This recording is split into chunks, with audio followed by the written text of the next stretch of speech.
So do you like stories that really air all the dirty laundry? If you like the nitty-gritty stories where all the salacious details come out, well then, this is going to be the story for you. If you don't like stories that air the dirty laundry, well, click away now, because this is the story of my divorce. And every nitty-gritty, dirty detail. So, the background here is that 2 days ago, I got a call from the state of Maine. And my ex now has, I owe her another $5,000. And this time she has the enforcement of the state of Maine with, guns and imprisonment to enforce this $5,000 I still owe her. So I got really angry, and I made a video in my car, and I posted it to my personal Facebook page. And I thought everyone was going to really come down on me hard for, again, posting a story that's really airing the dirty laundry. But two things happened that really surprised me. Is one, I got a lot of really supportive messages. And two, I started to feel better as I just sort of aired it all out. I've been sitting with this bottled up inside me for 5 years.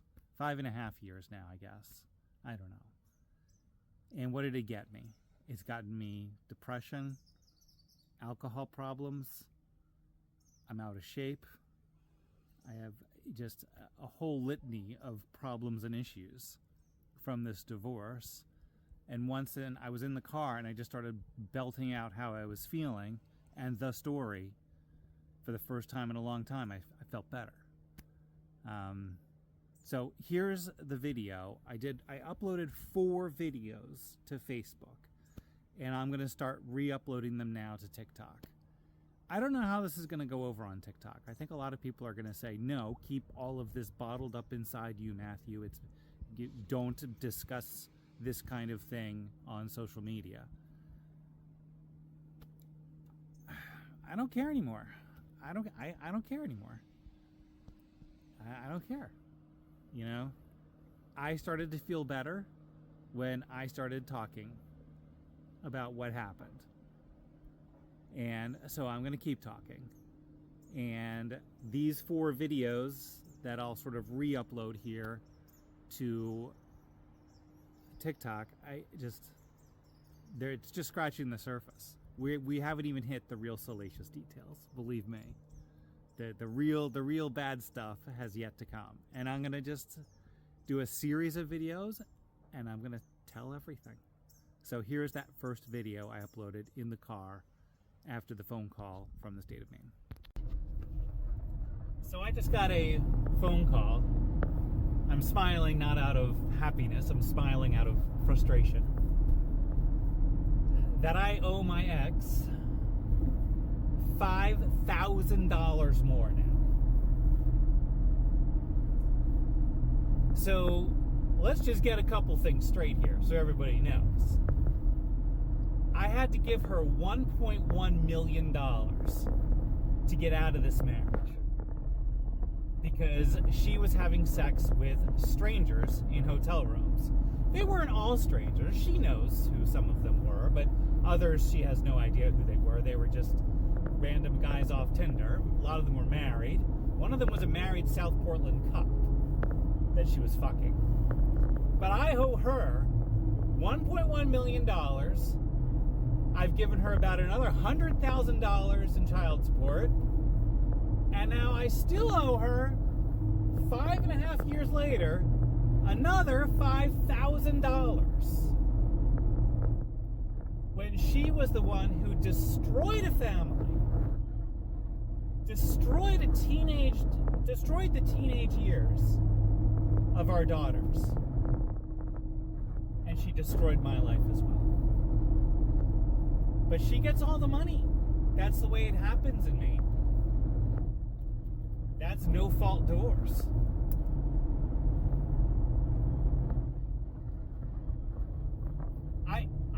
what to do. I physically cannot bring myself to give her any more money. She's got plenty. I made her a millionaire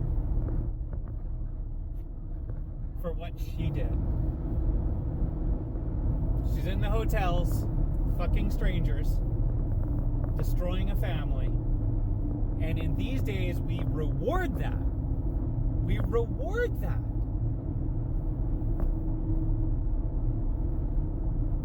And I never even got the truth from her. I never even got to find out exactly who she was fucking.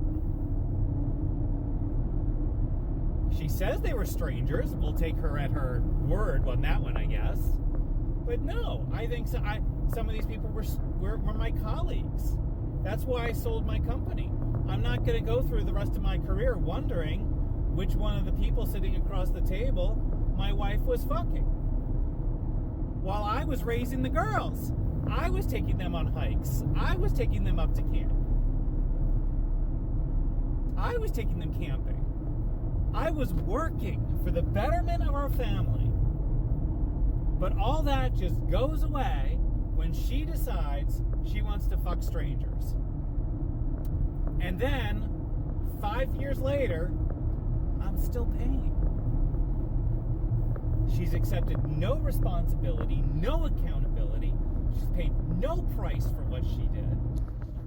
And now the state of Maine, the guns of the government, are going to come down on me to give her more money. I am absolutely beside myself.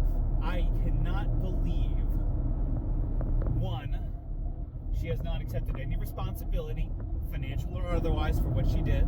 She has paid no price for what she did. And now the state of Maine gets involved to make sure I pay her more money.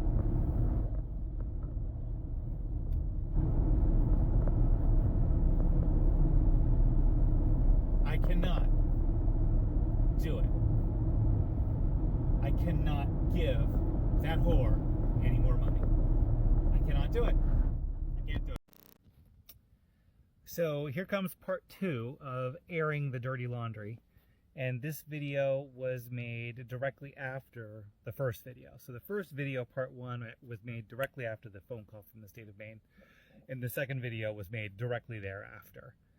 I've talked to several friends and family, and a lot of people have said, Matthew, if this is what it takes for you to heal, do it. But do it from a place of healing. And they're right. They're right. I've kept all this bottled up inside me for 5 years now, and all it hasn't gotten me anywhere. What have I gotten for keeping it to myself? So nothing. It's just brought problems. And I don't want to use too strong of words here, but it's just brought some problems and brought me to some very dark places. So this next video was, again, recorded right after that first one in my car. And I gotta say, this video is not coming from a place of healing. I was angry. I was angry when I made this video. So I probably should not upload this one because, again, it's not coming from a place of healing to just get this all off my chest and to lift a weight off me. But I might as well. If we're going to air the dirty laundry, we're going to air all of it. So here is the second video I made in the car directly after the first video after the state of Maine called. I'm telling you, I mean, if you're a guy or a girl or a group of guys or a guy and a girl and you want to fuck anonymously, you got to find my ex-wife. You gotta find her because she is a vault. She will never disclose your real names, even if she knows them. She will never disclose your email. She will contact you through anonymous apps only that she later on deletes. She is a vault. Because after I figured out that she was fucking everyone, I wanted to know who. Who were you fucking? She never disclosed a single name. Never disclosed a single one. So I was left to go through my career wondering which of my friends, colleagues, whoever, home buyers, sellers, whoever, I don't know, wondering which ones they were. She's a vault. If you want to fuck totally anonymously, you got to find my ex-wife.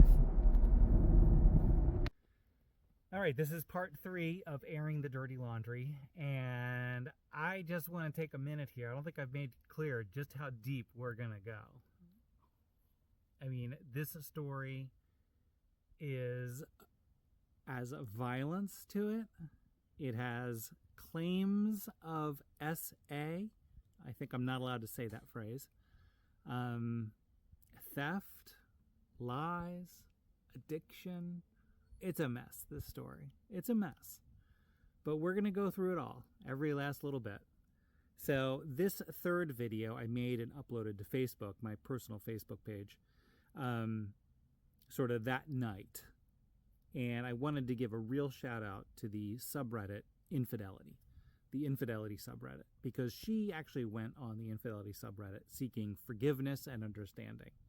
And as you'll see in this video, I really thanked the Infidelity subreddit for calling her out and saying, no, you're not going to get any sympathy here for what you did.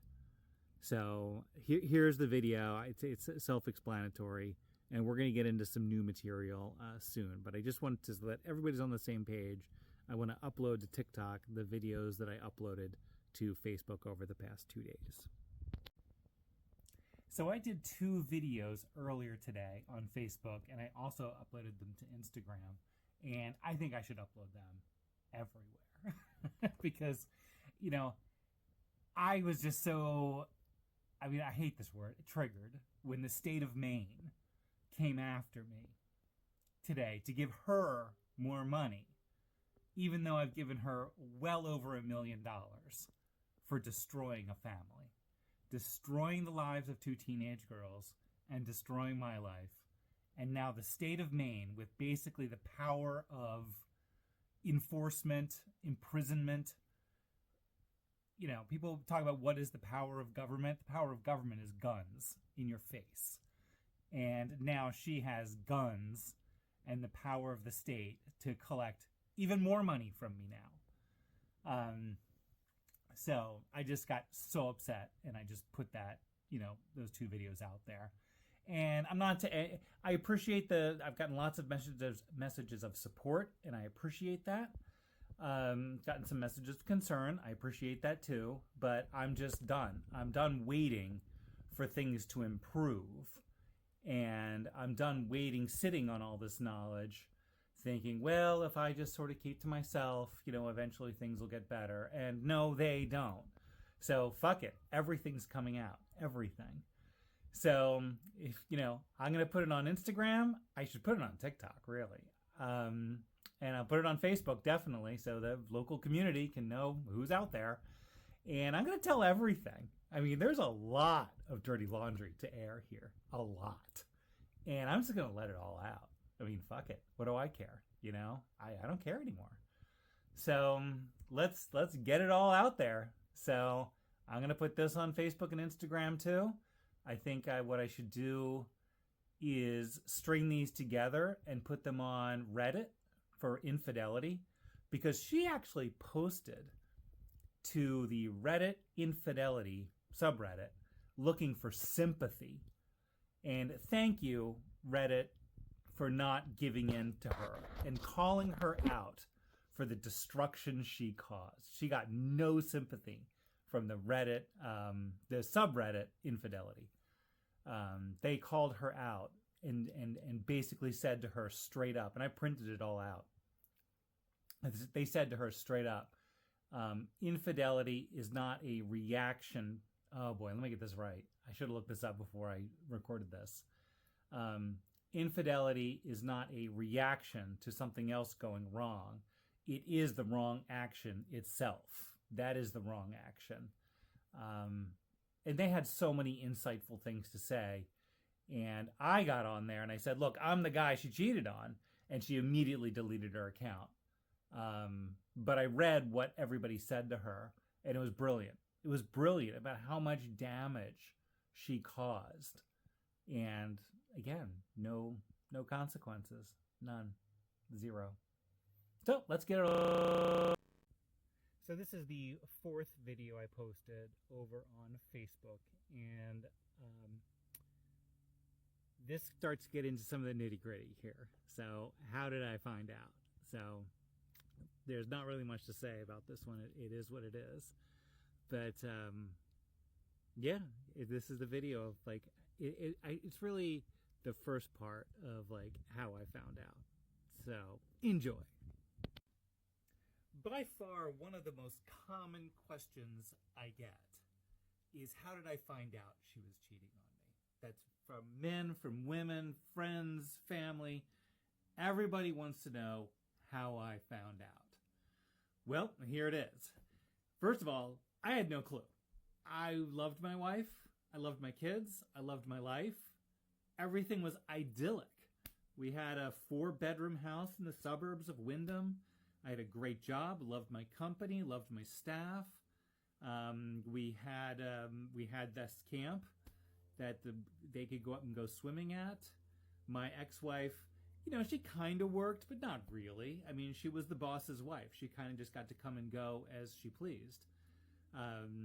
Whenever the kids needed anything, she was always there because she didn't have to work. It was really an idyllic situation for her, a husband who loved her, great kids, and anytime, like if the kids got sick at school, she could just go, and be there for the kids.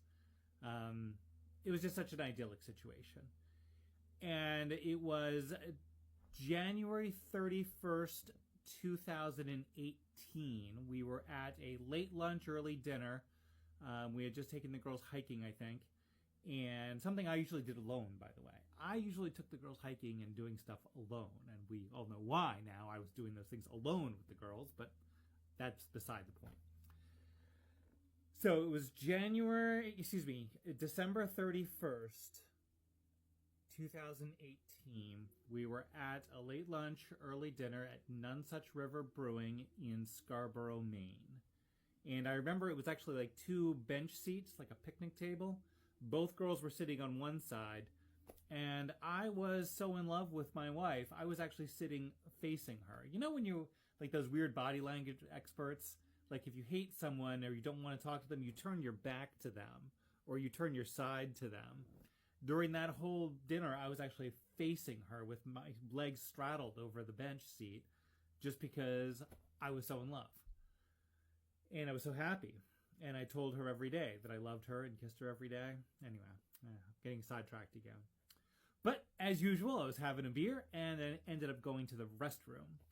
So when I came back from the restroom, apparently I walk very quietly. For a big guy, I'm like a ninja, and I walk quietly. And I came up behind her and looked over her shoulder and saw a picture of a woman in lingerie on her phone. And I tell you, that I could recognize that picture immediately. It is so imprinted on my brain at this point. I could recognize her if I saw her again. I know exactly what that woman looks like. I know exactly the lingerie she was wearing. I know exactly the position. She was lying in bed with the lingerie, taking a selfie. I saw that picture for 0.0001 seconds, and I could spot it again like that if I needed to. It imprinted on my brain immediately. So I didn't say anything like in front of the kids there. I didn't say anything, but I was either later on that day or the next morning. I said, so I came behind you. I saw a picture of a woman in lingerie. Who was that? And she's like, oh, it's nothing. And she really blew it off. And then the next day I was like, well, if, I like pictures of women in lingerie. I want to see this picture of that woman in lingerie. So I really kind of made a point of it. And, she kind of just blew me off again and said, oh, it was just me and some girlfriends fooling around and that kind of thing. It was nothing. It was nothing. So I think it was the third day. I think it was January. No, it would have been January 2nd. January 2nd or January 3rd. Anyway, January 2nd or January 3rd, I really pushed the issue. You have a picture of a woman in lingerie on your phone. I want to see that picture. Go get your phone right now and show me that picture. So something kind of interesting happened. I mean, it's the little things. It's the little things. When you're discovering something like that, it's the little things. So she said, fine. She's like, okay, great. Fine, I'll show you, And I could tell something was off with her personality at that point. And she picked up her phone, and I noticed she wasn't really showing me what was on the phone. She went to her pictures. She had an iPhone, and she began scrolling backwards on the phone. So she was scrolling backwards. So when you're scrolling, looking for a picture on an iPhone, or any phone for that matter, you're actually scrolling back in time. So she was going back in time to find that photo. So whatever photo it was, that wasn't somebody that just texted her that day or something like that or whatever. She was going back in time. And then she showed me the photo of the woman in lingerie on the bed. Because I specifically said, look, that was a picture of a woman in lingerie on a bed. I want to see that picture. And she showed me a picture of her in lingerie on a bed. Now, I had never seen that picture before of her in lingerie on a bed. And I made it extremely clear for my entire 20-year marriage. I love it when she wears lingerie. But I never saw that picture, and I hadn't seen her in lingerie in years, decades at that point. Not decades, but years upon years. So now I've got a problem. I've got two pictures now of a woman in lingerie lying in bed. And I don't know the story behind either of those pictures. So if one person doesn't understand something, that means thousands of you do not understand something. So we need to actually revisit a crucial little point here. Because someone didn't understand something, and that means a bunch of you don't understand something, is when we were in that restaurant on December 31st, 2018, and I came back from the restroom, I looked over her shoulder, and for 0.0001 seconds, I saw a picture of a woman in lingerie. That picture of a woman in lingerie was not my wife. She was not looking at a picture of herself in lingerie. She was looking at a picture of another woman in lingerie. Okay? And then 2 or 3 days later, when I finally really called her out and I said, look, I want to see that picture, she didn't show me that picture.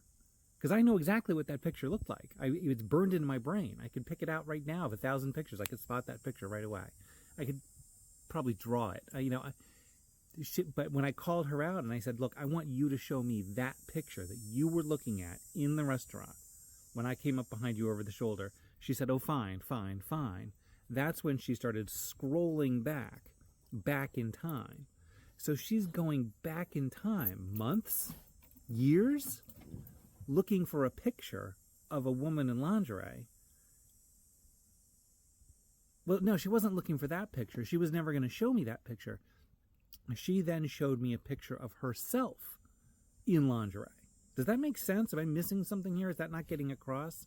So now she showed me the wrong picture, but it's a picture of her in lingerie from the past. How long in the past, I'm not sure. 6 months? A year? 2 years? Maybe more. She had to scroll back in time to find a picture of a woman in lingerie, herself in lingerie, on a bed. And it was 2 different pictures.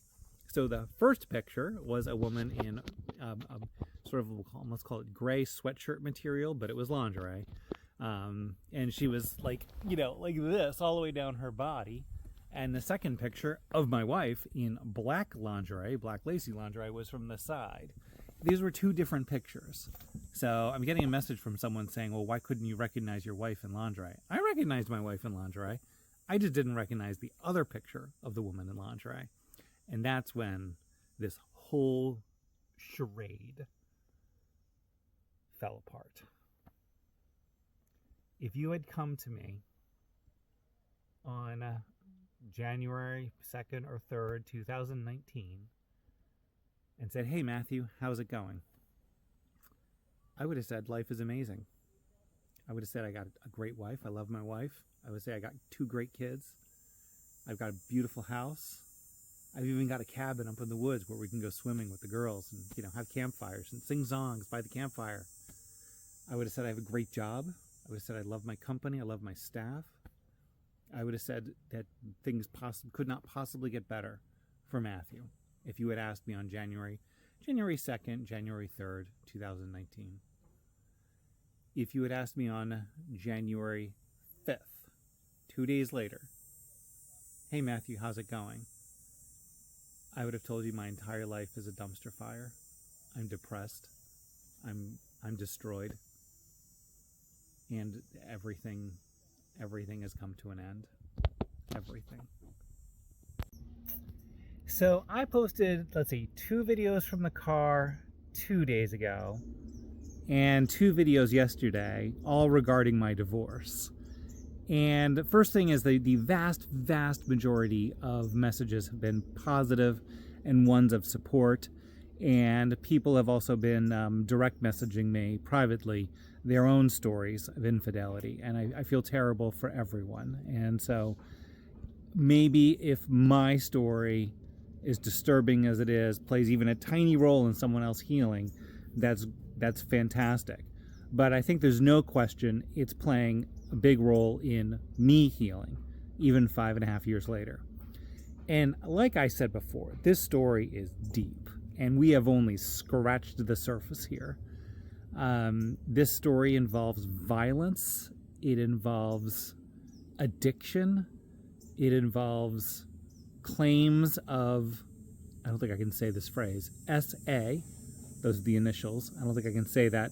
At least I don't think you can say that phrase on TikTok. Maybe you can say it on Facebook, but you'll just have to figure it out. Claims of SA. It involves weird therapists. It involves theft. It's a mess. And I'm going to tell everything. So this is part 5, and we're still doing videos from yesterday, basically. This one, I sort of talk about, is this a good idea to just go public? And it's my analysis of whether or not it was a good idea. I think a lot of people are going to disagree with me. They're going to say this is a very bad idea. But I got to do what I got to do to heal and get through this. And I've kept it all bottled up for 5 years now. And it's done nothing for me. So we're going to go the other direction. And I'm going to start talking about what happened to me. This is my story, not her story. This is my story of what happened to me. And I'm allowed to talk about that. And that's exactly what I'm going to do. So I did a couple of videos yesterday, one this morning, about the breakup of my marriage and my divorce. And I gotta say, I feel great. It felt very freeing to finally start telling my story. I've been holding on to and bottling up this story and bottling up this anger because everyone told me that's what I'm supposed to do. You're not supposed to talk about it. Well, I started to talk about it when I got that $5,000 bill from the state of Maine to pay her more money. And I blew my top. Obviously, I blew my top. But, now that I've started telling the story, and believe me, we have only scratched the surface of how deep this goes. It feels good. I actually feel good for the first time in a long time. Just getting this weight off my shoulders and telling my story. I'm not mentioning her name or anything from my past. I'm telling my story. what happened to me, and I'm allowed to do that. But there is a couple people who have reached out to be like, well, it's bad form to air your dirty laundry on the internet, on social media. Well, has anybody reached out to her to say having sex with strangers and destroying a person, destroying a family, destroying me, that's bad form? Has anybody called her to say, hey, you know what? That was bad form. I mean, she destroyed a guy. She destroyed me in every way. She destroyed a family. She destroyed the teenage years of our children who were so happy. They were so happy. They had the happiest childhood. And it was all thrown in the trash. Has anybody reached out to her to say, hey, you know what? That was a shitty thing to do. No, nobody has.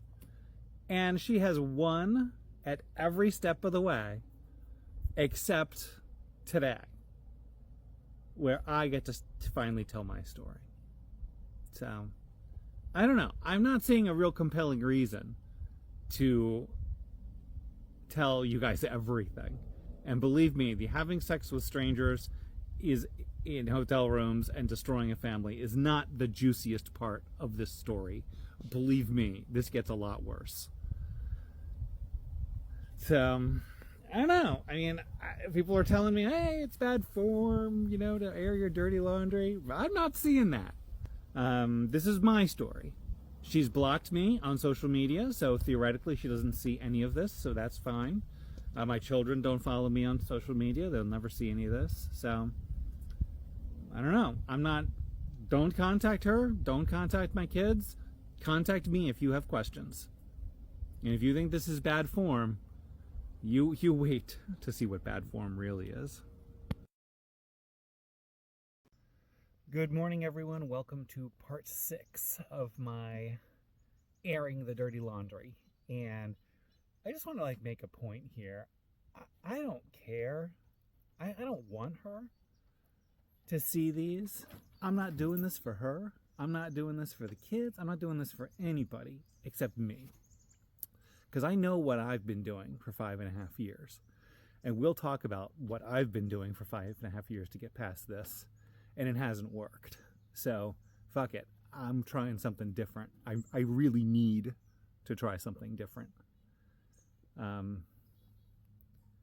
Because therapy, we tried therapy. I've tried therapy. We tried therapists. Early on, she was seeing a sex therapist, like a legit, sex therapist she was seeing. And I'll do a whole video on that. We saw a family therapist for a while. And she was very nice, but it all boiled down to, hey, Matthew, get over it and be happy. That's what it kind of boils down to. There was never any discussion of fault. There was never any discussion of why. There was never any discussion of, you did this and look at how much damage you've done. It was all, hey, Matthew, you have to be happy Matt now. So I get destroyed and I have to be happy Matthew. No, I don't. I don't have to be happy Matthew. And again, my relationship with the girls was destroyed as well. She poisoned them, as far as I'm concerned. I've done the best I possibly can to maintain the best relationship I can, especially since we were so close growing up. It was such a wonderful childhood for them. And then I did therapy individually, and that was actually just recently. That was probably only about a year ago. And great guy. I have nothing bad to say about that therapist, but the same kind of rules apply. Is, a therapist's only tool in the toolbox. It really is. When it comes right down to it, the only tool they have is to say, get over it, move on. That's really all they can do. And I bet somebody's going to chime in here and say, yeah, get over it, Matthew. That's a lot easier said than done. A lot easier said than done. And this sort of starts to come into no-fault divorce. The courts didn't recognize fault, but I did. I recognized fault. And I want that fault to be recognized. And I've told her that for 4.5 years. I said, the courts don't recognize any fault here, but I do. I know who's at fault here. You. That's what I've been telling her for 4.5 years. Actually, I have not spoken to her in about 2 years at this point, but she knows that that's how I feel. I'm wearing exactly the same shirt as yesterday because I have 0 laundry. So I've got to get some laundry done today. But, you know, when your mind is so twisted and destroyed and fucked up in so many ways, you know, sometimes you let the stuff you need to do every day, you let that stuff go, you know. You stop brushing your teeth, you stop taking care of yourself. I think it's called depression. So, but I'm finally feeling good. Sitting out here in the woods and telling my story. I finally feel good. And, you know, I appreciate the messages of support so much. Both private messages and public comments. There's a couple people here and there who are saying mean and nasty things. You know, when you go public with this kind of thing, you're going to bring out the crazies. The crazies are coming. So if you notice any of the crazies in the comments, somebody let me know. Because the crazies are coming. Yeah, I mean, I recognize fault. And if there's any guys out there who are married or not, if you're a guy out there and you're not married, don't. Do not get married. Especially do not get married in a no-fault state. If you're married, boy, get yourself out of a no-fault state and then get divorced. Because why would you enter into a contract, marriage? It's a contract. Why would you enter into a contract that is going to brutally fuck you over in the end? Don't enter the contract. Don't do it. I've never done it, but I'm a big proponent of Passport Bros. Passport Bros, if you've got the guts, the time, and the energy, and the willingness to go to Thailand or Vietnam or any of these Asian countries, do it. Do it. Go. America is not a friendly place for you anymore. It's not. So get out. And believe me, I've certainly considered going down that road. I'm not there yet, but I may. And I have some followers who are in Thailand. And they've invited me to come. So maybe that's the direction this heads. And I'll talk about this again later on, because this whole thing has just destroyed my ability to carry on a normal relationship. It's destroyed it. It's destroyed me. So, all right, so that's where we are this morning. I think I'll get some laundry done, get some food in me, and then we'll carry on the story where we left off, which is I have 2 pictures of women in lingerie, and I don't understand the existence of either of them. So let's continue the story a little bit here. My phone, I can go back to 2019. Unfortunately, for some reason, I can't see her texts in 2019. I can only see my texts. But I know what she was saying. And I just scrolled back. It took me like a half an hour. I just scrolled all the way back to 2019, January 2019. And I found the text where I said, did you have sex with any of the guys on, on Kik? I can't see where she said yes. For some reason, all of her texts are deleted. Because she's blocked me. She blocked me 2 years ago or something. And I guess when she blocked me, it like deleted every text she ever sent. So I can go back and see all of my texts. I can't necessarily see hers. But yeah, so I was driving north at, I believe, 8 or 9 in the morning. And I asked her that question, did you have sex with any of these guys? And she answered yes. I can't remember which superhero movie it was. It was the one, I think it was Infinity War, the Marvel Infinity War, when Thanos, I liked Thanos. Nobody liked Thanos. I liked Thanos. Thanos said, I'm going to shred this universe. And when she answered yes, my universe was shredded at that moment. Everything I ever knew, everything I ever had, felt, it all came to a screeching halt. My whole universe was shredded, and a whole new universe of pain and suffering was beginning with that one text. I don't know how, but that very day where she said yes, I figured out or found out somehow, I can't remember how, that later on that very day, so she just admitted to having an affair. But I found out later on that day, because I can see it in my texts, that she was sending her picture to more guys and girls for anonymous sex that very day. So the very day I found out, I keep saying it because I cannot express to you the magnitude of the universe shredding to not only find out that she had an affair, but on that very same day, she was continuing to send her pictures out to anonymous guys for more anonymous sex. I didn't realize it was anonymous sex at that point. I think that's what was dawning on me. I thought it was just like an affair where she got to know some guy and she was having an affair with some guy. It wasn't that. It was so much more disturbing. And so over the next really over the next 2 months, that's January, February, and March, there was a constant back and forth battle. Not battle, that's the wrong word. A constant cat and mouse detective game whereby she would be contacting men and women for anonymous sex. I would discover that. I would confront her.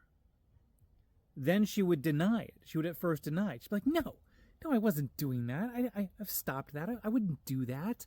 No, Matthew, that's crazy. I didn't do that.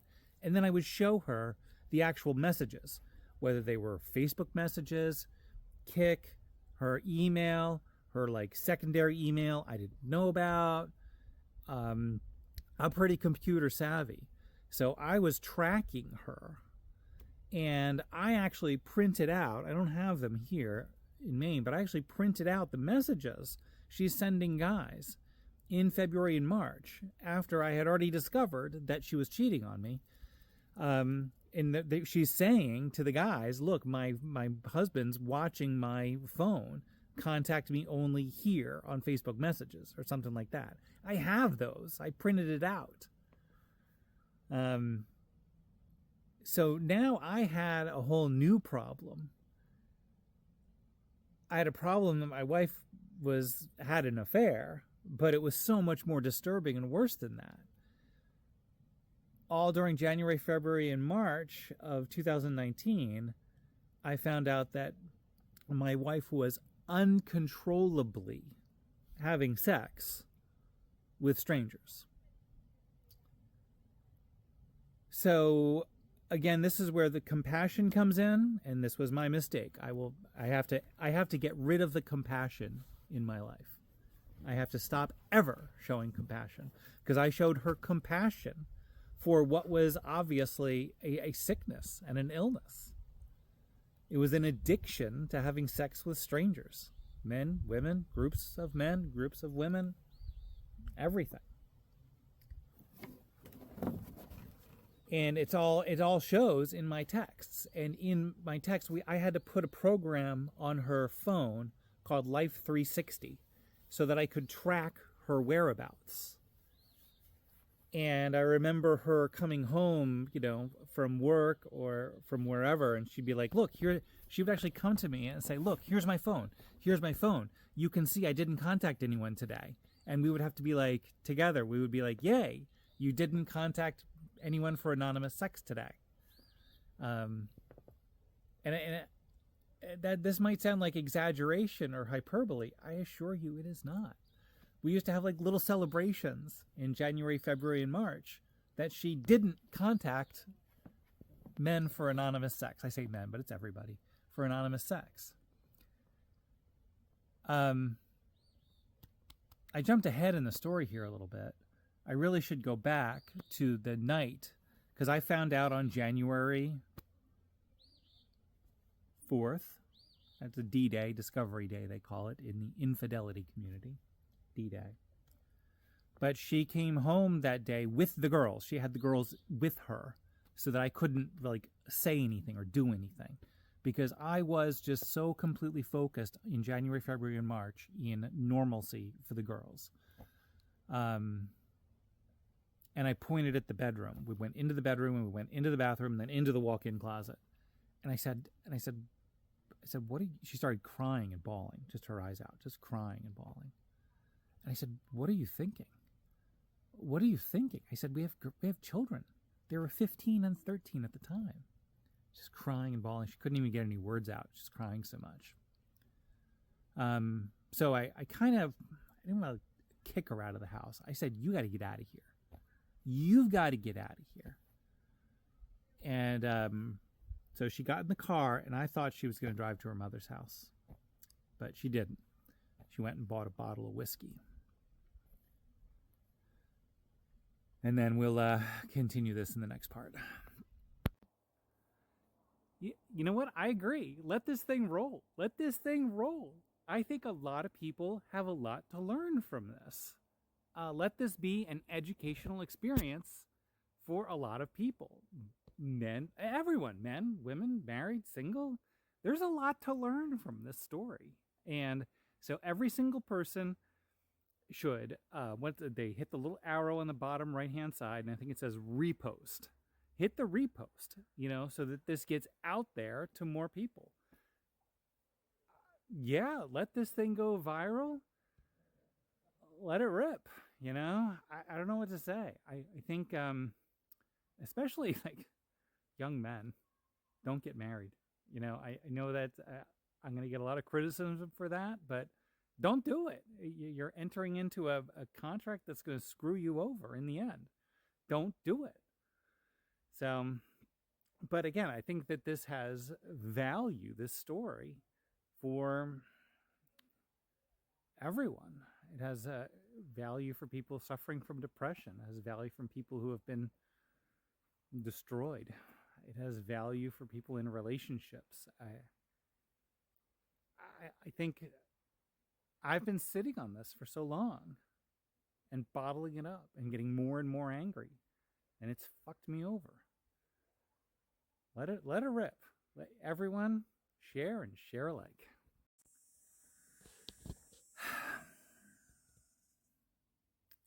I don't know. I think people process trauma differently.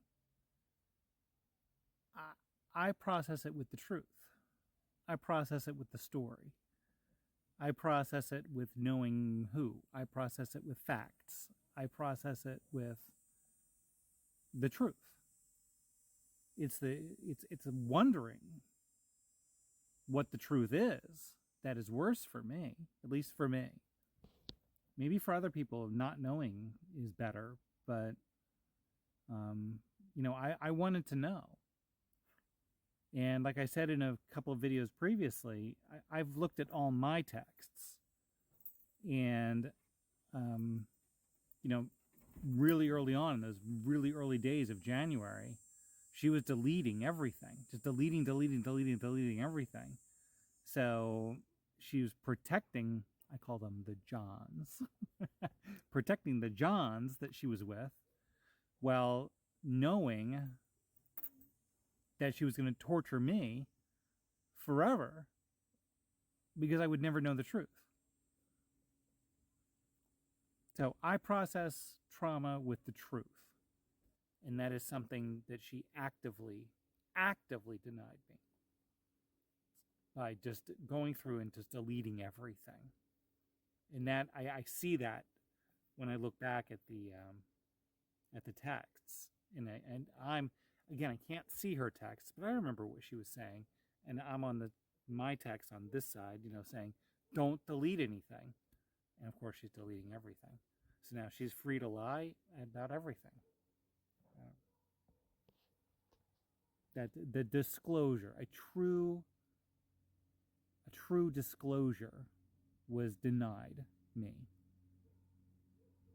And a true disclosure is what's necessary for healing. And in the absence of a true disclosure, let's talk about a price to be paid. It's interesting. I just thought about this moment. In the morning of January 4th, it would have been, when I turned the phone around to her and I showed her Kik account.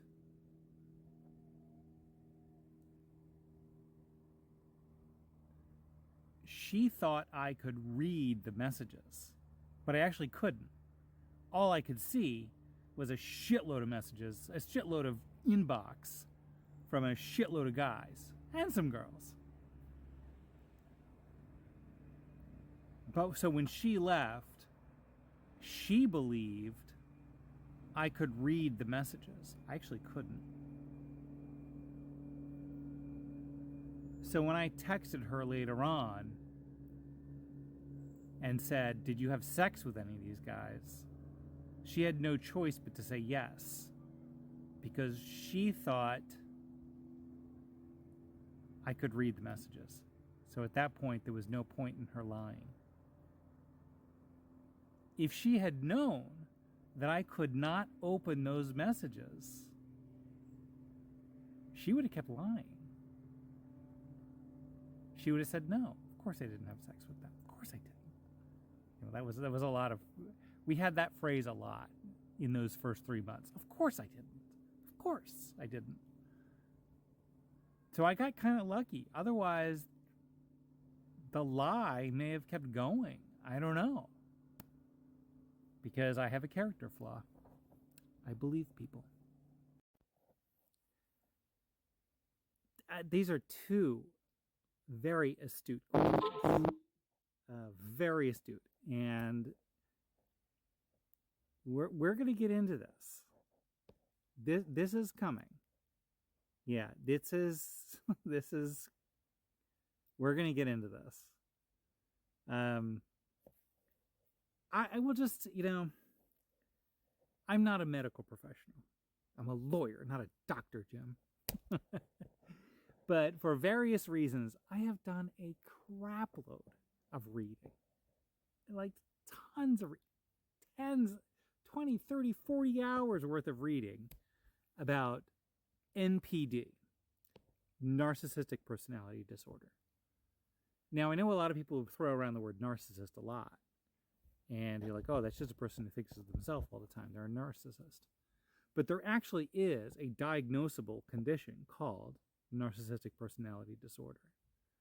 And we're going to get into this. Don't you worry. This is very true. So I want to go back. I mean, we will continue the series, but I want to sort of address some very interesting comments. It was dangerous for her and her family. That's all of us, because we were all still living in the same house. I was living upstairs and she was living downstairs, and the girls were in their respective bedrooms. Again, it was a big, beautiful house that I provided, but whatever. I guess that doesn't make... Anyway, I'm not going to go there. When I was in my detective mode, my techno detective mode, I call it, because I was like going after all of her social media accounts. I was going after her email, her phone. She used to have to surrender her phone to me so that she would not contact people, men and women, for anonymous sex. And I remember, like, she would have to, like, walk in, give me her phone. I would go through her phone, and then we would leave it on the kitchen island, and she wasn't allowed to touch it for fear that she would just immediately contact people for anonymous sex. But in my techno detective mode, some of the guys found out exactly where we lived. Exactly. They actually like wrote to her and be like, I found you. Hey, you live at this address. And that's where I'm living. That's where the girls are. It was so fucking dangerous. It was so dangerous. It was so awful. But if you roll into court and say, I protected my family from this, none of that matters. Nope. None of that matters. No fault divorce. So whatever I did, the efforts I went to protect those girls from the emotional, from the actual danger that she was creating,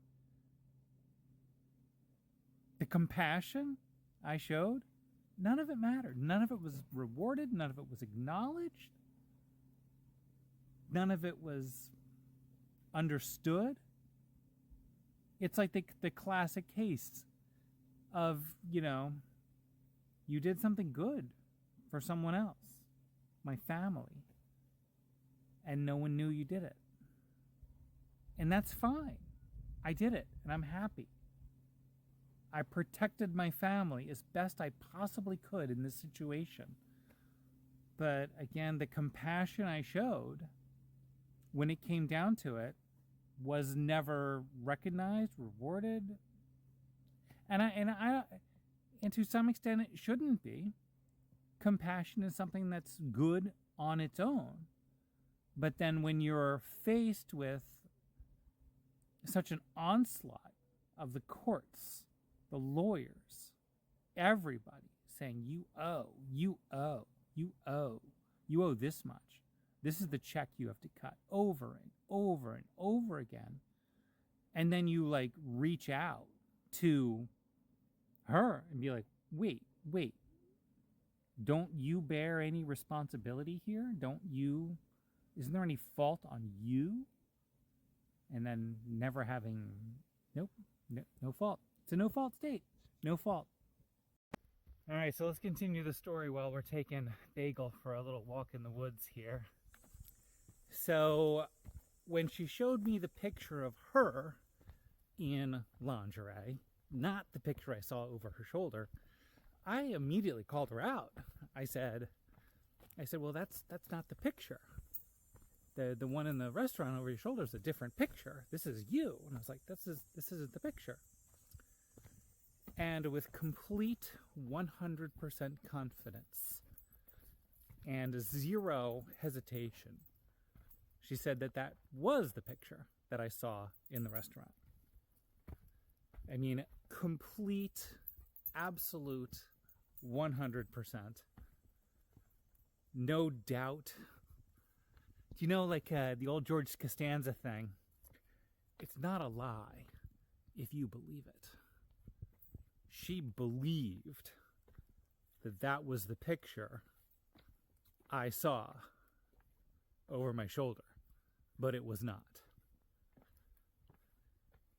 So I think when you're undergoing, I'm no expert on this kind of thing, but trauma, like different areas of your brain kick in and you can't think as well.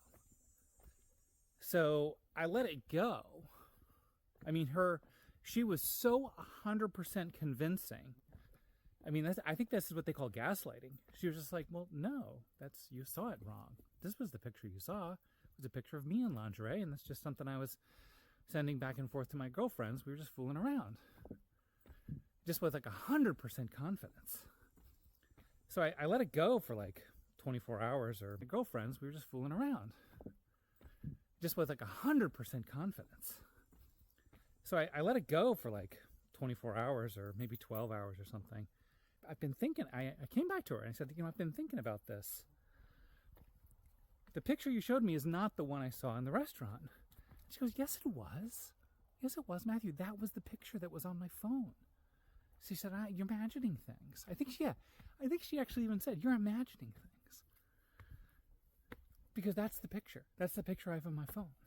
I was like, she said, you're imagining things. Yeah, just with absolute 100% confidence. I had to cut and edit there, I think. She said, you're imagining things. And I said, no, I'm not. That's not the picture. I said, I want to see the picture you were looking at on your phone in the restaurant. He said, well, I don't have that because you're thinking of the wrong thing. You looked at it wrong. So I let it go again till the morning of January 4th. That's when I let it go until. Now, if I remember correctly, I had to head up north for business. She was going to go into the office. So she was up earlier than me. I was lying in bed.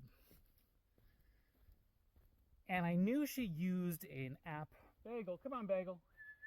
I do not. Come on, Bagel. Oh, crap. Bagel, come on. Where are you, Bagel? Come on. Oh, everybody's going to get mad at me. Because people bought me an AirTag for this kind of thing. All right, here she comes. Here she comes. Come on. Come on, Bagel. Come on, Bagel. Come on.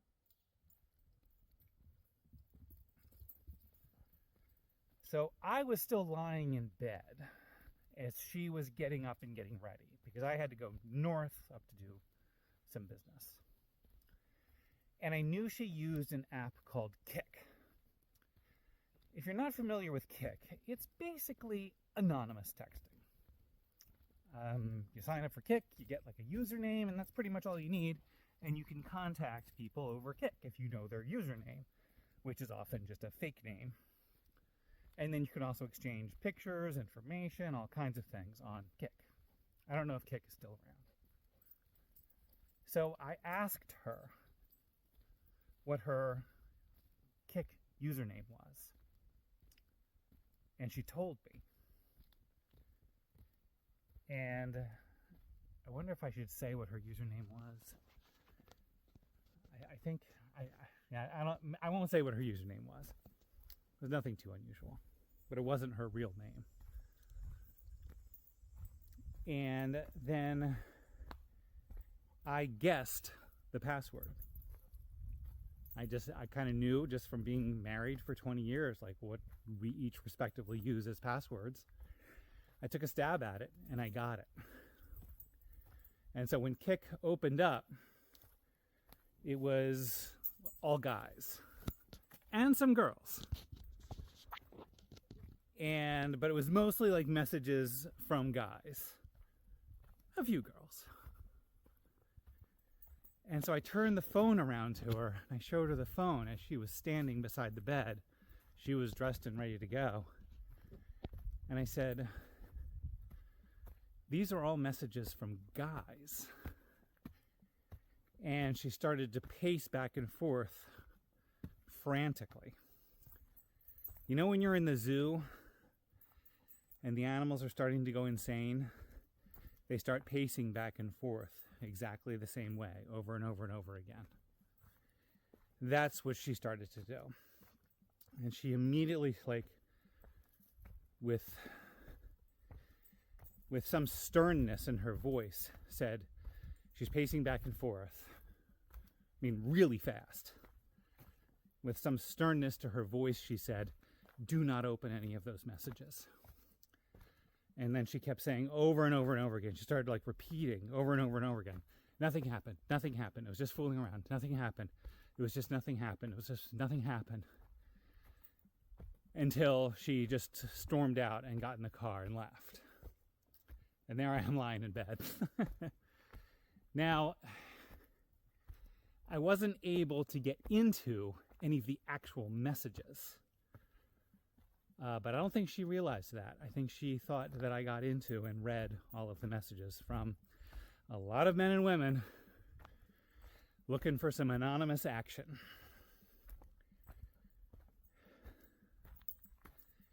And then later on that day, I started texting her. And then we'll start from there.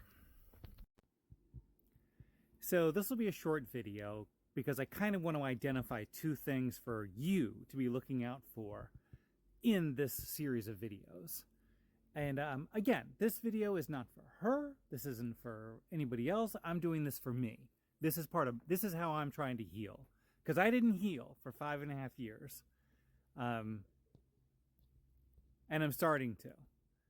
But as this story plays out, and we've got a ways to go, you will start to see two character flaws of mine.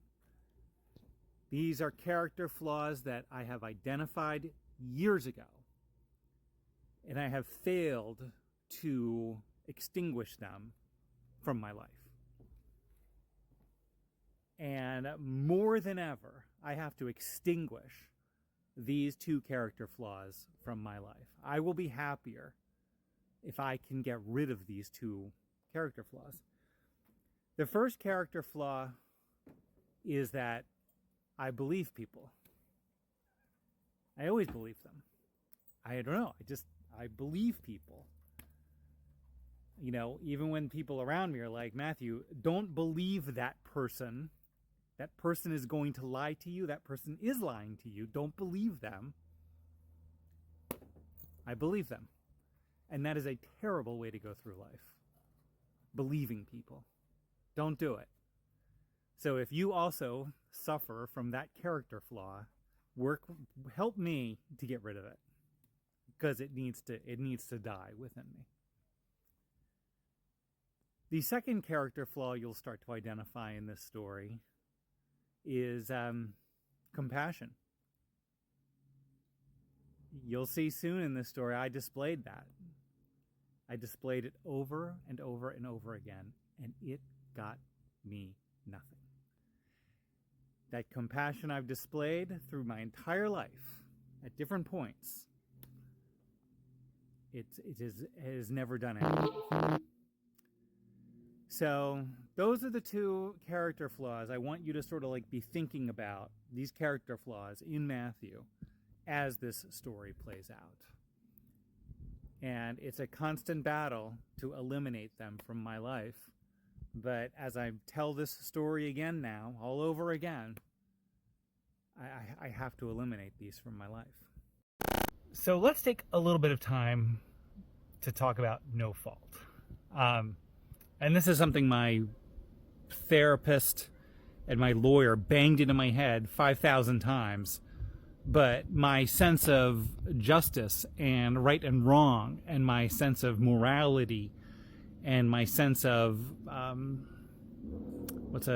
making things even, equity, not equality, but equity, an equitable solution to a problem, all sort of disagrees with Maine law and the law in a lot of states that divorce is what's called a no-fault state.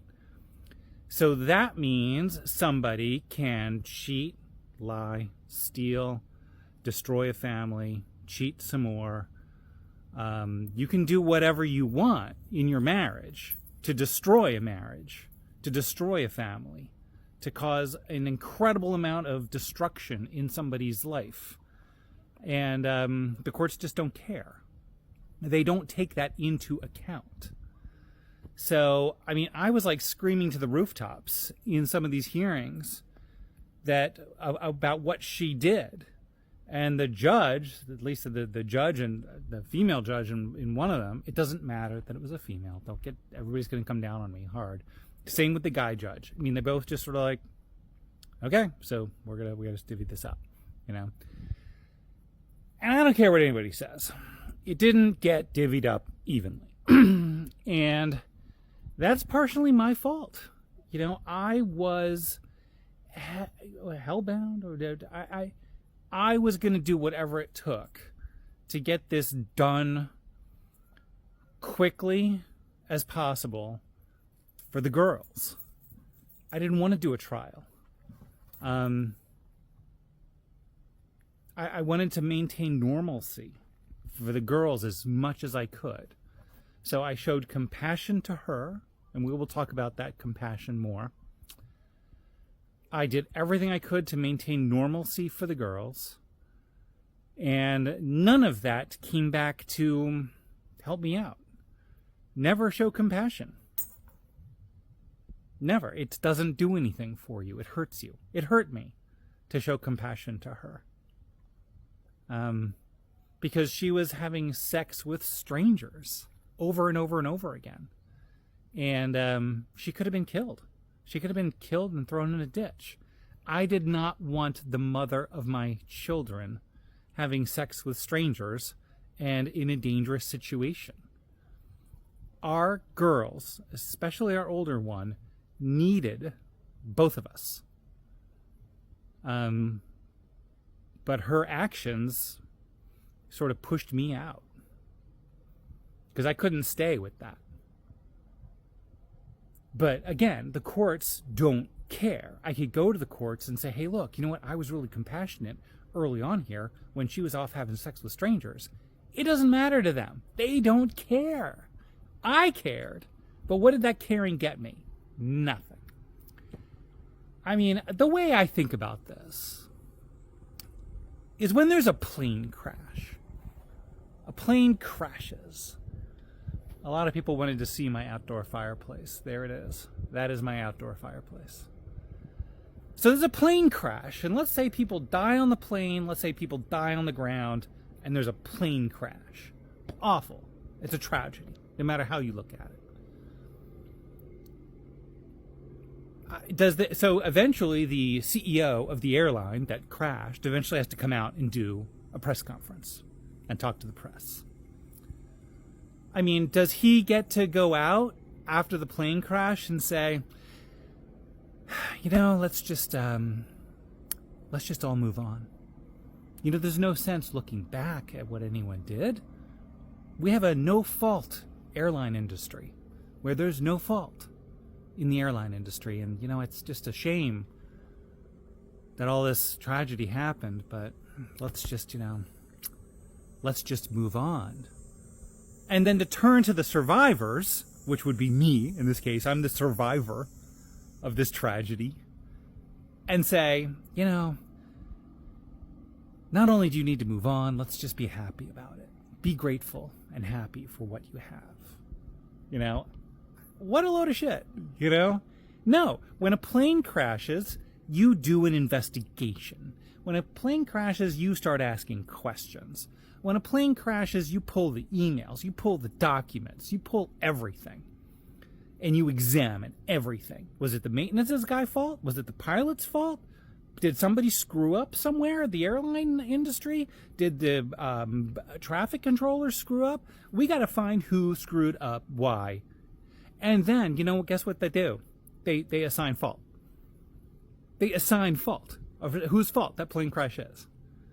But not in marriage. They don't, no matter what you do in a marriage, you're going to get rewarded for the shittiest behavior possible. You'll get rewarded for it. And that's what happened to me. I don't think frustrated covers how I feel. And people are like, hey, I'm getting some stuff saying, hey, you just need to move on. No, I don't. I don't need to move on. They say you're giving her power by thinking about it. Well, I mean, I don't have a choice. I need two things is what I need. And everyone tells me I'll never get them. But I'm a hopeless optimist. I'm a glass half full kind of guy. I need the truth, which I've never gotten. You know, interestingly enough, I went on a date with a very smart, pretty girl. We weren't right for each other. We only went on one date. But we were talking about this because she was cheated on as well. How much time do I have? All right, 6. And she said something so profound when we talked about this. She said that she forced, basically, her husband, who cheated on her, to sit down and tell her everything. Everything. And she sat there And she said it was the hardest thing to listen to, but it had to be done because they had kids. And so they had to cooperate. They had to co-parent. They had to get along. Well, she got that because that's what she said. That's what you need. She said you need complete disclosure is the word she used. You need complete disclosure, or you will never heal. And disclosure was robbed from me, because in looking back at my texts, I can see where I was begging her not to delete everything. She deleted everything. So she is free to lie and lie and lie now, because I will never have a documented record of exactly what was going on. So, but the other thing I need is I need a price. And I think a lot of people are going to disagree with me on this one, but you know what? I need her to pay a price. On my first day of law school, they brought us into the big 1L room, all 100 of us. I think only 60 of us graduated or something.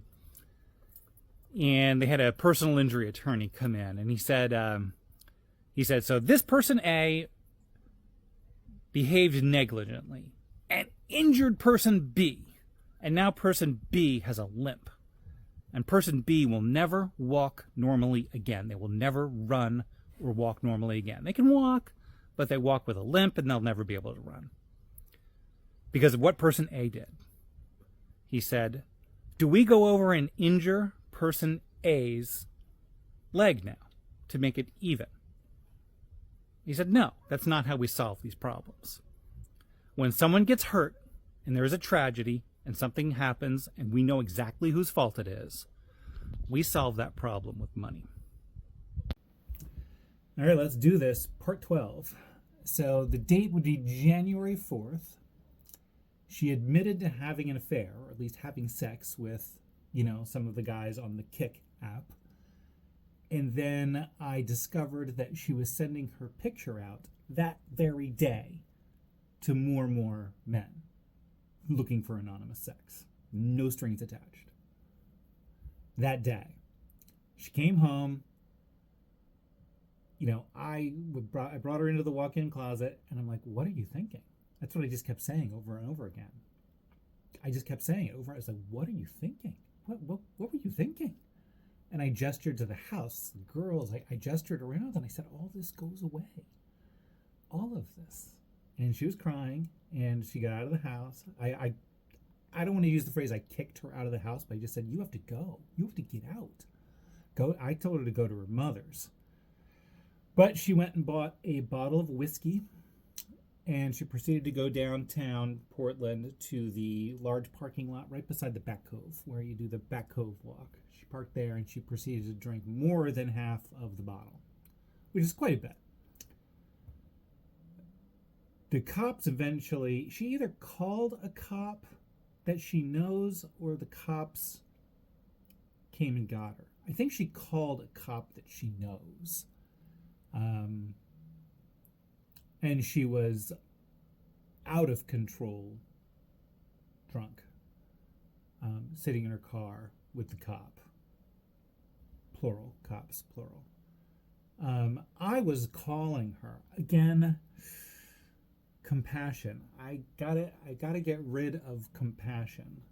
Because I told her to leave.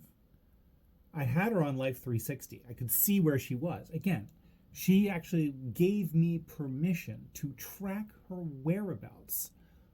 Oh no, this was before Life 360. I'm sorry, I'm messing that up. I'm gonna have to edit that out. I didn't know where she was, and so I was calling her and calling her and calling her. And again, there's that compassion thing that I need to get rid of. But I was calling and calling and calling, and I didn't know where she was. I was afraid she was going to off herself. And the cops called me and said, we're with her in the parking lot. And there's a lot of sadness in this story, a lot of tragedy and sadness. I could hear her in the background of the cop talking to me. Bawling doesn't do the word justice. Howling in pain doesn't do it justice. Crying doesn't. Those words don't do justice to what I heard in the background there as she realized, you know, what was going to happen. I mean, I stated that earlier in that day, my universe was shattered. I think it finally happened to her, and her universe became shattered at that point. I've never heard a person sort of howl in pain that way. Emotional pain. She wasn't in any physical pain, with the exception of being just uproariously drunk. So they brought her to the emergency room. And, you know, I wasn't there. I don't know. I don't think the emergency room took very good care of her. It was just another drunk coming through, you know? We talked about it the next day, and she's like, yeah, they just threw me on a bed and threw me a blanket. So it's all just very sad. So, but she came home the next day at about 5 in the morning. They let her go, and they let her drive home. And she came in the house, and again, compassion got the best of me. And I said, at first I said, get out. You know, you need to leave. You need to get out of this house. Go to your mother's. And she begged, crying, begged me to stay. And this was a mistake. I let her stay. So thus begun the next, like, you know, it was really the first 3 weeks that it was that cat and mouse game of, I mean, I can't, it's difficult to find words. I would catch her that day that she came back, sending her picture off to more guys. We went through this process probably 10 or 15 times. She would send off her picture for anonymous sex. I would catch her. I would accuse her, say, look, you're doing it again. You keep doing it. And she would deny it. She would immediately deny it. Of course I wouldn't do that. Of course not, Matthew. Then I would prove it to her with either phone evidence, something I printed from the computer, something like that. And then she would just cry and beg forgiveness, and then it would happen immediately again. So think of it this way: for like 3 weeks to like a month and a half, 2 months, every time she touched an electronic device, phone, her personal computer, her work computer, anytime she touched that, she couldn't help herself. She was immediately contacting men and women for anonymous sex. And then I'd catch her. And then we would just go through this whole thing over and over and over again. Again, I displayed compassion. Got her to, in that first week, I got her to it was basically like an addiction recovery center. And, you know, they weren't equipped for her to walk in there and be like, I'm uncontrollably having sex with strangers. You know, they weren't equipped for that. I wasn't equipped for that. No one's equipped for that. No, Barry, I'm sorry. Barry. All right, maybe that's a good stopping place for today. Barry wants a treat. Bagel's just lying here looking at Barry. Barry's at the door like, you have bacon treats. I know you do. All right, lucky number 13. I've always considered 13 to be a lucky number. So, I don't know. I should really organize my thoughts better. But it was just such a bizarre time. And I was stretched pretty thin. In those early weeks of January, when she was uncontrollably having sex with strangers, her mother had to come up and stay with us for a while. Just to watch her. I mean, that's how like desperate the situation was. I got her to that addiction recovery place. That wasn't much help. I got her into a 12-step program. Meanwhile, 24 hours a day, I'm watching her on my phone to make sure she's not going to hotels and things. But she can always just leave her phone somewhere and go to a hotel, you know. So, you know, lots of therapy she went to. We went to a legit, and I went for the first one, a legit sex therapist. It's difficult to get an appointment at a legit sex therapist. I don't think a lot of therapists are equipped to deal with what I was facing or what she was going through. A legit sex therapist was hundreds of dollars per hour. And again, we can say I was paying for it. In the meantime, you know, I'm coming home in the afternoon and she's immediately giving me her phone. She immediately says, I didn't do it today. Here's my phone. Here's my phone check. I didn't do it today. I didn't contact anyone today. You know? Meanwhile, I got 2 teenagers in the house and I'm trying to like just keep this normalcy of grocery shopping. We would sit around and have dinner at night like everything was normal. You know? Just dad's sleeping upstairs. It was so bizarre. And the whole therapy thing, I mean, again, I don't want to come down too hard on therapists. I don't want to come down too hard on people who liked therapy or benefited from it. But again, they only have one tool. That one tool is to get over it. And not only that, there's a period of time here where she was trying to keep things together, where she wanted me to stay and fix this. And she was sending me like online therapists on YouTube videos about getting over this kind of thing, like how I needed to recover and get past this. And God, I'll never forget when she sent me some woman therapist talking about her clients. The woman cheated on the guy or something like that. And the therapist person on YouTube was saying, like, you know, here I am dealing with my clients.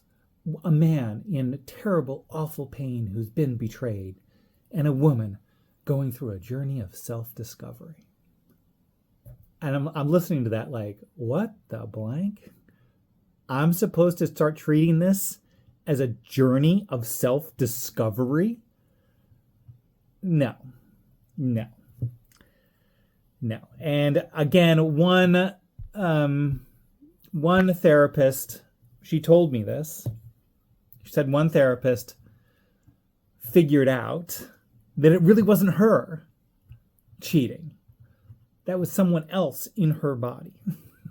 I said that it was somebody else in her body who did that cheating. It really wasn't her. And this is sort of when it started to come out. Again, she was trying to like find a path through to keep the marriage together when there was no path. I couldn't ever stay with that. And then it came out that, you know, came out in there. I wasn't there. I was not in the room when this came out. And I got to be careful because TikTok bans words here. You know, she told me that it came out in therapy that her father SA'd her when she was a child. And that's why she was having uncontrollable sex with guys. I know her father. I know her father very well. And her father, the reason I talked about narcissistic personality disorder is her father is narcissistic personality disorder. He is a perfect textbook case of narcissistic personality disorder. Got a phone call coming in. So she was raised by someone with narcissistic personality disorder. I'll give her that.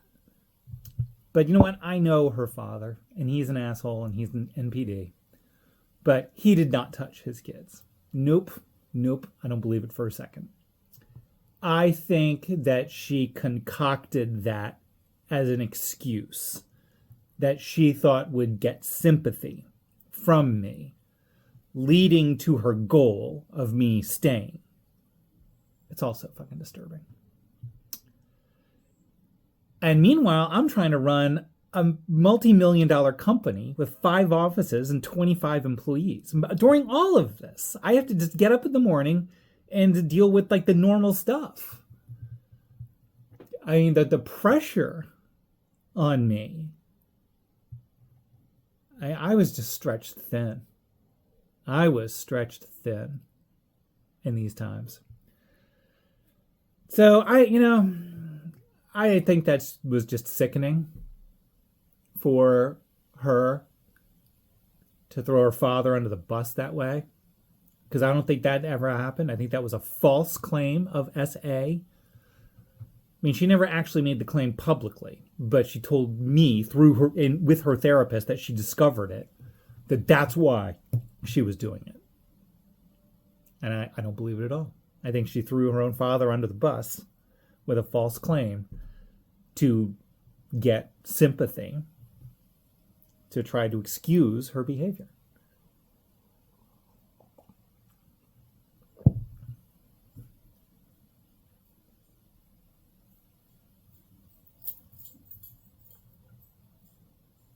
Just, and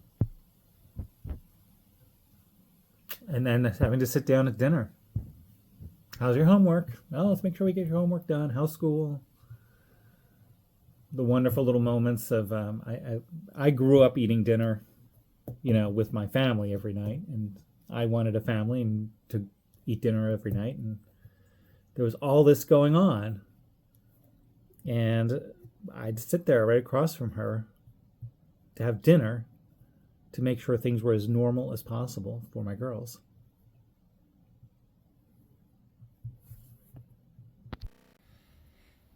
Yes, this is the same shirt for the 3rd day in a row. It's the same shirt. I'm not currently working. No girlfriend. And, after the 2nd day, I was like, let's just keep the same shirt on. It'll give the videos some consistency as we go through. And not only that, like this morning, I saw that one comment. I should have never commented on that comment this morning. You're right. People said you shouldn't even have brought any attention to it, and I shouldn't have. But I hopped out of bed and just grabbed the shirt again off the chair. So, yes, you're getting the 3rd day in the same shirt. It's consistency. It's visual consistency. I don't wear collared shirts a lot anymore, believe it or not, because I'm not currently working. I wore a collared shirt every day for 25 years in being a lawyer, and now it's all t-shirts. It's all t-shirts. So, but then I completely ran out of laundry. Then I got the call from the state of Maine. I flew off the handle, and it just started this whole thing. My sister continually and constantly warns me that, she says that this is a bad idea. And she may be right. And I probably expect some retaliation from her in some way. I know the crazies are going to start coming out of the woodwork, but I expected that. I'm desperately concerned for my children, but they're both adults now, and they both know what she did. They both know. So, and I have my relationship with my kids cannot get any worse than it is now. It's about as bad as it can possibly be. So it can't get any worse. So I got to start looking out for numero uno here and do what I got to do to heal and get through this. Because again, what I've been doing hasn't worked. My sister calls it, she says, I suffer from over-consuming thoughts, where it is just difficult for me to stop thinking about this. One of the, the next video we're going to talk about the violence. There was some violence involved here. So we're going to talk about the violence in the next video.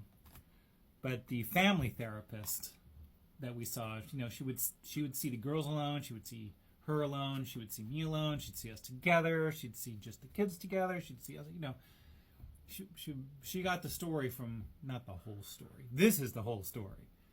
She got most of the story, and in speaking with me alone, she said that I was exhibiting post-traumatic stress disorder. I don't know about that. I'm not. My specialty is narcissistic personality disorder, not PTSD. But I think of PTSD as something soldiers in a war go through. But maybe to some extent, once we watch the next video, we'll understand a little bit more of the physical violence situation here, and maybe PTSD is a decent diagnosis. Maybe it's a correct one. So I don't. This isn't, again. I'm repeating myself. This isn't about her. This is about me releasing what happened to me. This is my story, and I'm allowed to tell my story. And maybe she'll sue me. I don't know. I don't care a lot about a lot of things anymore. So whatever she does, fuck it. I don't care. I care about the dog. The dog just came to the door and dropped a ball. I care about Bagel. And I do care about other things and people. You know, I'm exaggerating a little bit, but so let's go on to the next video where we get into some a little more scary situations. All right, so let's try and do this. The dirty laundry, part 15. This will be a difficult one. So it was probably late March or early April. And the compulsive behavior of her having sex with strangers had died down. She had phone privileges again. I wasn't checking her phone on a daily basis. In fact, she prevented me from checking her phone because she said she was done. She said she's fixed or whatever. I don't know. She said she was done. So it was kind of like losing phone privileges. Plus, we were also both talking to attorneys. So she didn't want me going through her phone, obviously. And there was a little bit of, if you could call it, normalcy. You know, I was working a lot, of course. Still tried to do family dinners. You know, I was sleeping upstairs. She was sleeping downstairs. But that's not to say that during that period of time, there were not some problems. I never yelled at her. I never screamed. I never, verbally abused her. But I would remind her what she did. And my go-to phrase, again, your brain chemistry gets so fucked up under these situations. My go-to phrase is, what were you thinking? I probably said the phrase between January 4th and May. I probably said, what were you thinking? Probably 633,000 times to her, you know? Just because I couldn't think of anything else to say. I was like, what were you thinking? Because we both knew that I knew, I don't know what she knew, the destruction level of this is massive. So I never yelled at her, but there were some stern conversations. Sometimes in front of the girls, sometimes not. When I say in front of the girls were in another room or something. And, you know, I did stand-up comedy. I'm a clever guy. I can make people laugh. So one night, I said something to her in the kitchen. And it must have been a hell of a zinger. I don't remember what it is. This will be a mystery for the ages. I don't remember what I said. But and the reason I don't remember what I said is she wound up with her left arm. Her left arm was all the way out straight with a fist. And she wound up her left arm and she swung her whole body like this. And she landed, I don't want to call it a punch. It was a swing of her whole body. She's left-handed. This is my right. And it landed directly on my temple. Directly right here is where it landed. Um, my glasses flew off. I'm not sure if I fell down. I kind of blacked out. It was every pound of force she could muster by swinging her whole body like this and just clocking me one. I remember going in and sitting on the couch and just having this massive headache. And I guess I was in some state of actual like medical shock at that point, because I forgot my zinger. What did I say? I want to know what I said that was that good. that Now, she hit me in front of the kids. The kids were there. They saw that. Disturbing. My younger one in particular saw it. So I, went to bed that night with a headache. I woke up the next morning with a headache. I didn't call the police. In retrospect, I should have. I should have called the police immediately. But again, my focus was normalcy for the girls. Normalcy. And the girls had school the next morning. They had to go to school. I mean, am I really going to call the cops and have the blue lights flashing in front of the house and have her taken away? In retrospect, I should have done it. But at the time, I'm like, no, the girls have school tomorrow. I've got work. You know?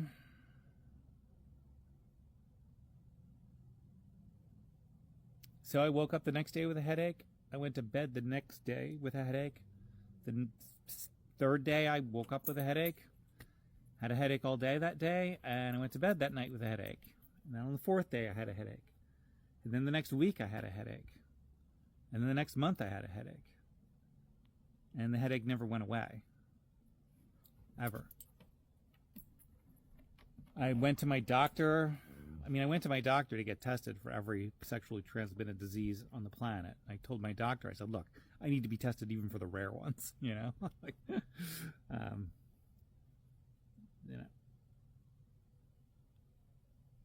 But the headache never went away. It's raining. Poetic, in a way. So I went to my doctor. I said, I've got this headache, and it won't go away. And they sent me to a neurologist and CT scans and MRIs. And they put me on gabapentin and all this other stuff. And, I did a lot of reading on head injuries. And head injuries are weird. They're different. And even my neurologist is like, yeah, they will have different effects on different people. It's like, I can't predict what's going to happen. But he said, I can pretty much tell you this. He said, if you still have it now, and this is months and months later, he said, if you still have it now, you're going to have it for the rest of your life, probably. He suggested maybe something called cranial manipulation. I did not like the sound of cranial manipulation, so just kind of living with it. I didn't like the gabapentin. Alcohol makes it go away, I'll tell you that much.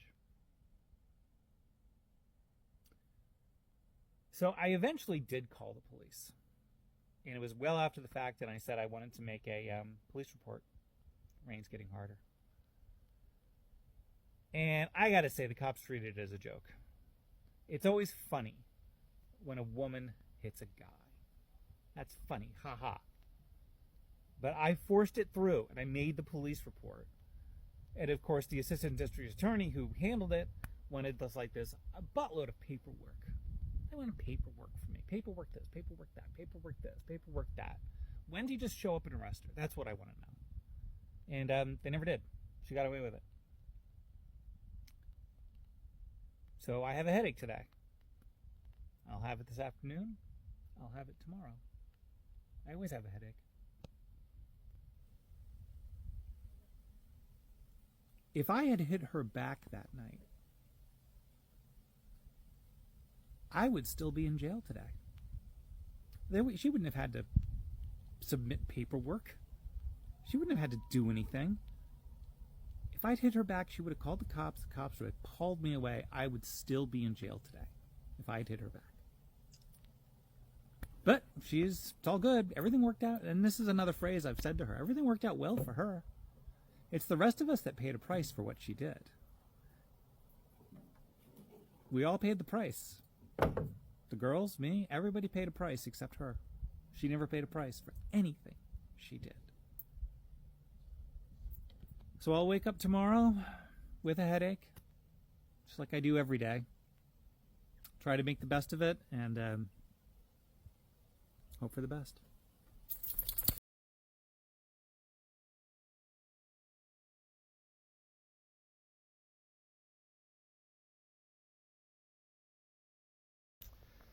All right, part 16 of the dirty laundry. I called it the dirty laundry. That's actually a bad name for it. I should have called it I was married to a sex addict. That's awful. That's what I should have called it. Or I think it was Risa Tisa. I never watched any Risa Tisa, but I guess she called hers like, who the fuck did I marry? I could have called mine that too. Who knew? So, after she hit me in the head and the headache was lingering, I just kept thinking it would go away. I kept thinking it would go away. And I was wrong. But it was around the end of April that year that she called my mother. So my mother was not involved in this. My mother knew there was problems, but my mother is also very old. So I didn't like getting her involved with this at all. Now, true, I called her mother. I did. Very early on, like the night of. I think it was the night of when she got the bottle of whiskey and headed out. I called her mother and told the mother everything I knew at the time because I needed her mother to watch her, to keep her from uncontrollably having sex with strangers, men, women, groups, everything. So yeah, I called her mother, but there was no need to call my mother. And so then my mother was sort of repeating back some lies fed to her by her, and I flipped out. I got angry. I never raised a fist. I never raised my voice. I went in to her. She was in bed with my youngest because I think she was sleeping with the kids to kind of like keep her from either leaving the house for anonymous sex or just getting on the phone looking for anonymous sex. I don't know. And I motioned to her and I told her I was like pointed and I said, get out here. Just get out here. And I was like, what the fuck did you say to my mother? I said, my mother is not involved in this. What the fuck did you say? And she said, I don't feel safe with you in the house anymore. So what do you think she was trying to say to me? Everybody put in the comments. What do you think she was trying to say? When, with almost a sinister tone of voice, I don't think I feel safe with you in the house anymore.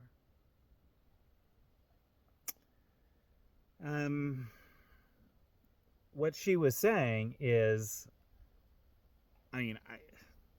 she's going to get the police involved on me. She's going to say something to the police. She's going to, and the police are going to show up and boot my ass out of there. They're not going to believe a word I say. If she calls up the cops and says, hey, I don't feel safe with my husband in here anymore, I'm done. I'm gone. So, and then, do I get arrested? I don't know.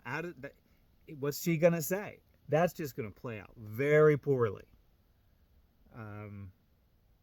But to some extent, she told me ahead of time what she was going to do.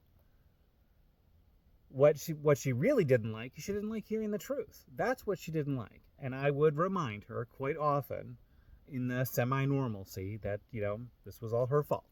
And that she should not have been having uncontrollable sex with strangers. And that she destroyed a family. And she didn't like hearing those things. So she wanted me out. And she did it with I don't think I feel safe in the house with you in the house anymore. So I can't remember. It was either that night or the next morning. I packed up and left. I was out. I think it was that night. I left. I didn't want to leave, but I left. So, and I've made mention before that, through success in work and business, I was able to purchase a camp, a Maine camp. It's really a cabin, but in Maine we call it a camp. Sort of a 3-season off-grid. So there's no electricity out here. And, there it is. I mean, I moved in to the off-grid cabin. So yes, it's beautiful. Yes, it's on a lake. Yes, it's very calm and peaceful out here. But if you've never lived off-grid before, it's not easy. It's really not. So I had electricity at the time that would run the water pump.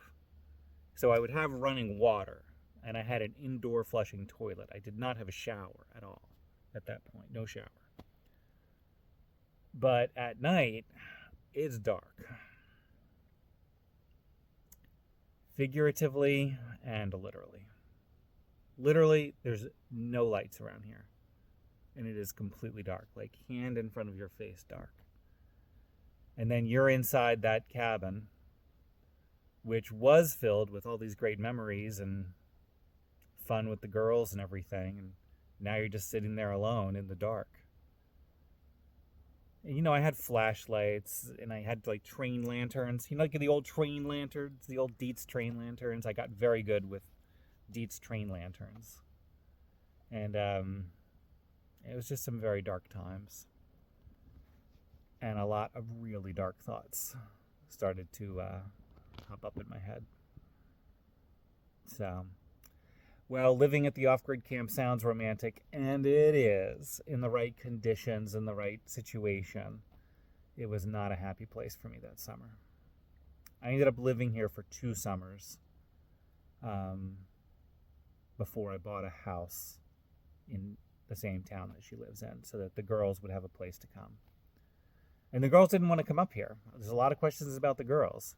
They didn't want to come up here, when it wasn't a happy family vacation weekend setting. They didn't want to come up here. They wanted to be in their rooms.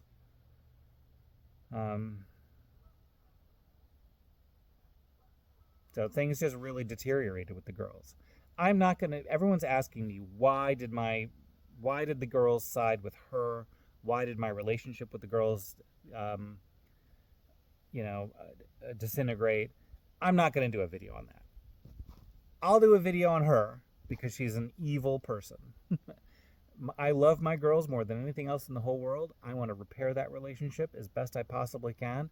It is at a 0 right now, but I feel like if I sort of go into detail about them, it'll just make things worse. So I will not be doing that video. But my relationship with the girls deteriorated. And to some extent, I take blame for that because I had a lot of anger in those first 2-3 years. I still have it, obviously. And, they picked up on that anger. They picked up on it and they didn't want to be around it. So it just really deteriorated. I've had some good times. I took my older one down to Disney World. We had a wonderful time at Disney World. My younger one came down to visit me in Florida. Had a good time. So, but, I think, I'm just trying to think. I mean, that's kind of where the series, I think, starts to wrap up. I might do a few more videos on some other things and some questions, but, I moved out. And then it was all up to the attorneys. And that's when I realized I never had a chance. That it was all no fault. But I gave her the opportunity, and I've given her the opportunity 100 different times. And I've said to her, the courts do not assign fault, but I do. I know whose fault this is, and this is your fault. And I told her, the time has come for you to make good on this, to to make right between us. And for her to accept some fault and pay a price for that fault. And her lack of any willingness to accept any fault and her zero effort to pay any fault has really just driven me over the edge. So that's where we're at, and I'm back. I've sold the camp. I sold it, and now I'm just renting it. So it's still it's a brighter place. I have electricity now. A few more thoughts for this afternoon while I wait for some thunder showers to hit me here. A lot of you are just, and I get it. You're saying, if I'll never get the closure I want. I'll never get her to pay a price for what I want. I'll never get to the truth.